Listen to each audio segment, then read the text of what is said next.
जय हिंद साथियों। जैसा भी आप देख सकते हैं हमारे साथ राष्ट्रीय उलमा कौंसिल के राष्ट्रीय अध्यक्ष जनाब मौलाना आमिर रसादी साहब हैं। तो आज हम इनसे कुछ गुफ्तगू करेंगे कुछ मौजू के ऊपर। मौलाना साहब, जैसे कि आज आपका जौनपुर का दौरा था जी। तो वो किस विषय के ऊपर था? क्या ये जो चुनाव आ रहे हैं महाप्रधानी की, इसको लेकर था या 2022 को लेकर था? नहीं, चूँकि जौनपुर और आजमगढ़ हमारा पैतृक गांव है और हमारी शुरुआत यहीं से हुई है, तो यहाँ से जो हमारा ताल्लुक़ है इस वक्त मौजूद था। तो मैं जौनपुर में एक अपने कार्यकर्ताओं की समीक्षा लेने गया था और उस बैठक में पार्टी में कुछ बदलाव लाना था, वहाँ की लोकल उसी सिलसिले में गया था। अच्छा मौलाना साहब, अगर आगे फ्यूचर में अगर आपको अलाइंस करना होता है तो आप किस पार्टी से अलाइंस करना चाहेंगे, अगर कभी ऐसा मौका आता है तो?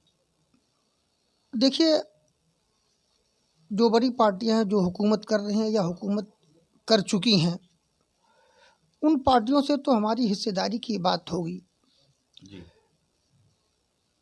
हिस्सेदारी से मुराद ये है कि हमारे जो परसेंटेज ऑफ वोटर हैं, मतलब उस पूरे उसमें हमारी तादाद के एतबार से, तो उसमें हम उनसे उस बिना पर हम सीटों के बंटवारे की बात करेंगे। अच्छा, जैसे लेकिन वो जो सीटें हम जैसे मान लिए कि 24% मुसलमान यहाँ पर हैं, तो राष्ट्रीय उलमा कौंसिल सियासत में अल-खल्क़ व यालुल्लाह, यानी जो लोग भी दुनिया में पैदा हुए अल्लाह ताला का कुंबा है। तो ज़ात, बिरादरी, मज़हब के नाम पर राष्ट्रीय उलमा कौंसिल किसी का बंटवारा नहीं करती। तो अगर 24% के हिसाब से 400 सीटों का अगर यूपी की आप बात करें अगर, तो मुझे यहाँ पर तकरीबन 100 सीट मिलनी चाहिए। तो हम 100 सीटों में, वो 100 सीटों में नहीं कि हम मुसलमानों को दे देंगे, हम उसमें अपने एतबार से जो ये सिस्टम चला रहा है उस एतबार से बंटवारा करेंगे। जैसे आपके 54% ओबीसी हैं, तो हम उसमें तमाम ओबीसी को कोशिश करेंगे, उसमें मुसलमान भी होगा या दूसरे जितनी ओबीसी होंगे। इसी तरह हम जो फॉरवर्ड का जितना हिस्सा बनता है फॉरवर्ड को देंगे, उसमें मुसलमान भी होगा, दूसरे कास्ट, यानी सारे लोगों को लेकर चलेंगे। जो दलितों का हिस्सा बनता है उनको भी।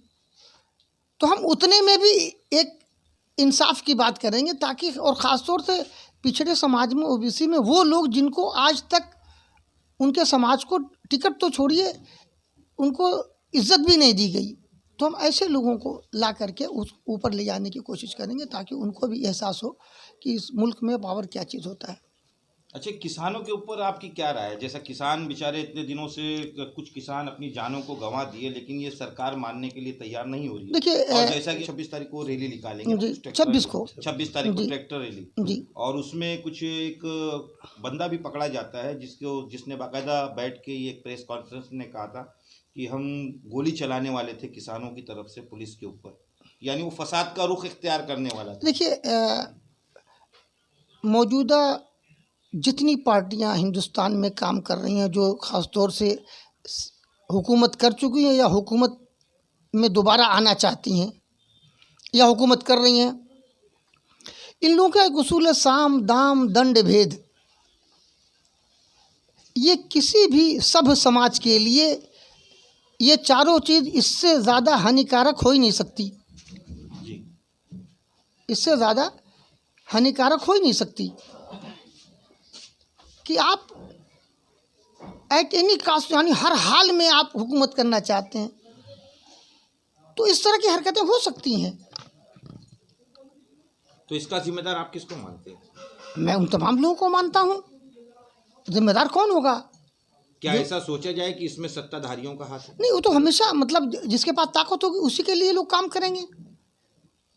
वो कल को किसी और पार्टी की होगी तो वो भी ये काम कराएगा। इसमें कोई पार्टियां दूध की धुली नहीं है कि हम कहते हैं बीजेपी ऐसी है और फलां साहब बहुत अच्छे हैं। हर आदमी अपनी हुकूमत, आज के डेट में यहाँ पर हिंदुस्तान के अंदर आवाम की फलाह बहबूद के लिए, आवाम के भले के लिए, आवाम को परेशानी से बचाने के लिए कोई काम नहीं होता। जितनी योजनाएं बनती हैं वो सारी योजनाएं वोटर और वोट को देख के बनती हैं। आप देखिए 4 साल तक कुछ नहीं होता और आखिरी साल में ये दे दो, वो दे दो, फलां दे दो। ये 2000 रुपया जो शुरू हुआ, ये 2019 के इलेक्शन के 4 दिन पहले शुरू हुआ और पहली किस्त रोक करके, इलेक्शन की डेट रोक करके अदा कर दी गई।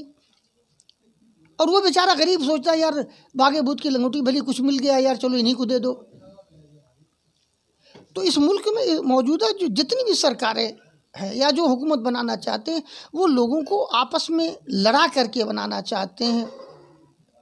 अच्छा, जात बिरादरी के नाम पर, मजहब के नाम पर। मौलाना साहब कि जैसे बार बार ये कहा जाता है कि योगी राज को जंगल राज, और जिस तरीके से योगी के राज में, यूपी के सीएम है, इनके राज में जिस तरह से जराइम बढ़ रहा है, बलात्कार, लूट, आए दिन हत्या, उसके बारे में आप क्या कहना चाहेंगे? देखिए, मैं किसी एक सरकार के बारे में बात नहीं करता जी। मैंने कहा ना कि जब साम दाम दंड भेद की सरकार होगी, ये सारी सरकारें उसी की होती हैं कि हमारी सरकार रहनी चाहिए, बस कैसे भी हमारी सत्ता रहनी चाहिए। जी।